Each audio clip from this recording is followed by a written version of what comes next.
কথা with অরিত্র। তাকে লোহার শিকল দিয়ে বেঁধে প্রায় 40 বছর ঘরে আটকে রাখা হয়। একদিন লোকেরা দেখল সে তার মায়ের মৃতদেহ জড়িয়ে ধরে শুয়ে আছে।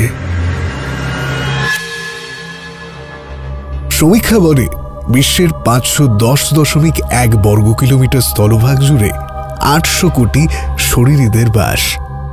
কিন্তু সেই শরীরীরা যখন পরিণত হয় অশরীরীতে, তাদের মধ্যে সবাই কি ত্যাগ করতে পারে পৃথিবীর মায়া?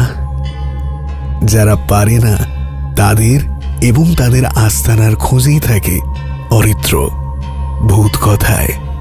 সেরকমই এক জায়গা মন্টে ক্রিস্টোর হোমস্টেড। ঐতিহাসিক মন্টে ক্রিস্টো হোমস্টেড অস্ট্রেলিয়ার নিউ সাউথ ওয়েলসের জুনাই এলাকায় অবস্থিত।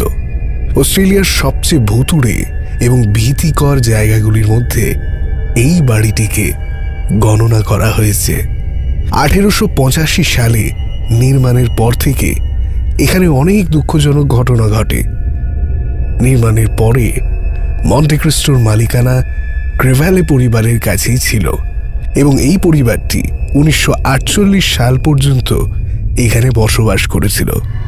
এই সময় এখানে অনেক অপ্রীতিকর ঘটনা ঘটেছে, যার কারণে বহু মানুষ প্রাণ হারিয়েছে।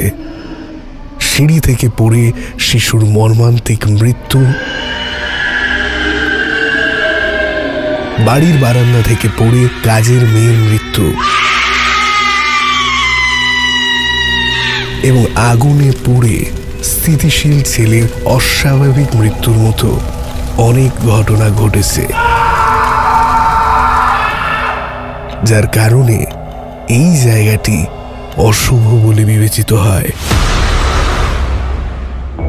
এটাও বলা হয় যে মন্টে ক্রিস্টো এস্টেটের পাহারাদার ব্যক্তির একটি ছেলে ছিল, যার নাম ছিল হ্যারল্ড। তিনি পাগল হয়ে গিয়েছিলেন এবং কখনো কখনো হিংস্র হয়ে উঠতেন। তাই তাকে লোহার শিকল দিয়ে বেঁধে প্রায় 40 বছর ঘরে আটকে রাখা হয়। একদিন লোকেরা দেখল সে তার মায়ের মৃতদেহ জড়িয়ে ধরে শুয়ে আছে। এই ঘটনার পর তাকে একটি মানসিক আশ্রয়ে পাঠানো হয়, যেখানে কয়েকদিন পর তারও মৃত্যু ঘটে।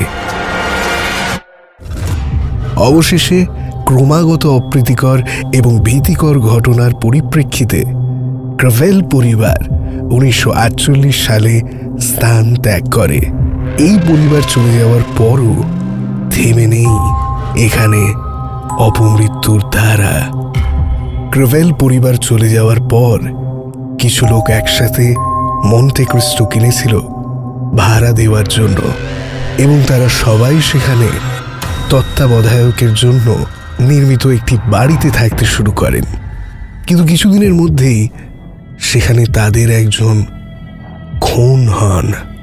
এই হত্যাকাণ্ডের পর অবশিষ্ট লোকেরা সেই জায়গা ছেড়ে চলে যায় এবং তারপর থেকেই মন্টে ক্রিস্টো জনশূন্য হয়ে পড়ে।